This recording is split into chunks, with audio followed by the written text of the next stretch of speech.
Akaknaba matam amaga loinana Maheiroi sing school da thindok thinjil amadi lauthok laushil touriba school ven singbu Lambi Lamkhangda Apanba Pibiganu haina All Manipur School Students Transporter Association AMSSTA ki President Maibom Kennedy na phongdorakli Major Khul da laiba Manipur Press Club ta ngasi pangthokiba taret lak suba AMSSTA Observation Day thauram go mari leinana M Kennedy na makha taraduna Hauzik oirakliba laibaki fibam asida school van singna pamdaba thaudok kaya mayoknari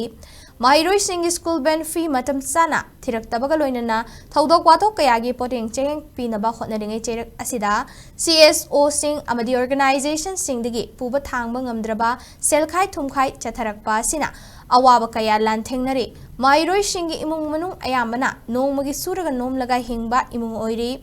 afaba mi ama oihaningba maramna mama mapana private school da tamhalli ven gi matik chaba fee loba ngamdabadagi angang masing hena puduna ven service asi chalaibana ayambani karigumba logi wangmada amadi association gi RR thugairaga ven driver singna thabak tawram labadi association dagi khudakta tanthokani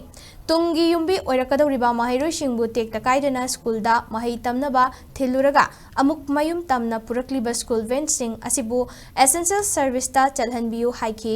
thauram aduda laikhidraba school van driver singi mafamda minute ani tumina leptuna ikai khumnaba utki amadi laikhidraba school van driver singi photo da laishu katuna laikhidraba singi imung manungda association gi maikaidagi angamba tengbangsu piki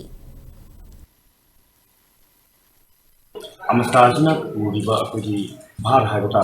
masi asuki matik chaw tungi yumbiran orakadoriba angang singsibu tangdu leta beraba matam sigi situation sida aikoina makoibu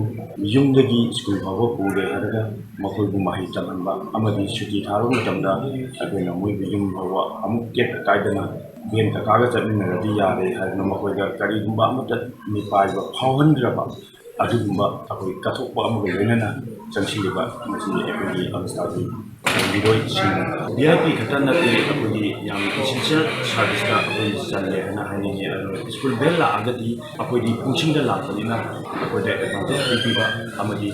lambi lamkhangda yarum kai school henda disturb to bitaba aduga akoi membership Maheiroi sing asin aina yadaba amadi akoi di RR guideline gi wangda to biro da bani haisi maso ai mayanda ni sesona ko thamjaje